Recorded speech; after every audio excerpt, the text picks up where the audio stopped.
সরকারি হাসপাতালগুলোতে দেখা দিয়েছে জলাতঙ্কের প্রতিষেধক র্যাবিজ ভিসি ভ্যাকসিনের সংকট। গত কয়েক মাস ধরে জেলা সদর হাসপাতাল ও উপজেলার স্বাস্থ্য কমপ্লেক্সগুলোতে মিলছে না ভ্যাকসিন।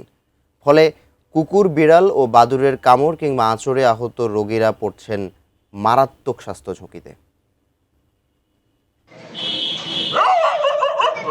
ভোলায় বাড়ছে কুকুর ও বিড়ালের উপদ্রব। সেই সাথে কুকুর ও বিড়ালের কামড় এবং আঁচড়ের শিকারও হচ্ছে শিশুসহ নানা বয়সী মানুষ। কিন্তু ভোলা 250 শয্যা জেনারেল হাসপাতাল সহ 7 উপজেলার স্বাস্থ্যকেন্দ্রে নেই ভ্যাকসিন।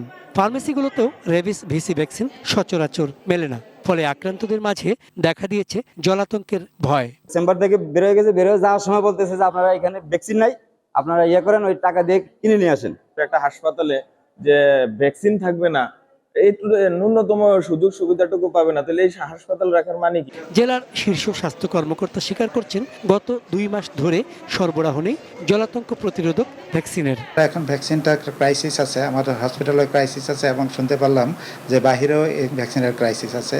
সেক্ষেত্রে আমাদের সচেতনতামূলকভাবে কুকুর, বিড়াল এবং শ্রীগাল এই সমস্ত প্রাণীর কাছ থেকে একটু দূরে থাকতে হবে।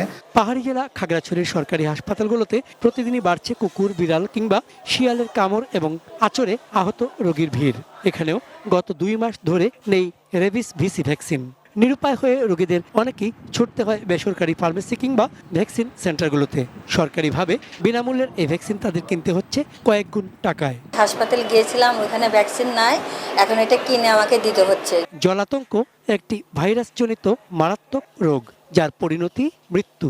তাই কুকুর, বিড়াল বা কোনো প্রাণীতে আক্রান্ত হলে সঙ্গে সঙ্গে ক্ষতস্থান সাবান ও পরিষ্কার পানিতে অন্তত 15 মিনিট ভালোভাবে ধুয়ে ফেলা এবং দ্রুত নিকটস্থ হাসপাতালে যাবার পরামর্শ দিচ্ছেন চিকিৎসকরা। সাম্প্রতিক সময়ে আমাদের হাসপাতালে রেবিস ভ্যাকসিন সরবরাহ নেই।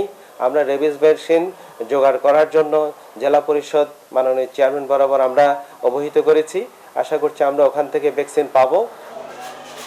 চন্দন পাল, ডেস্ক রিপোর্ট, এটিএন নিউজ।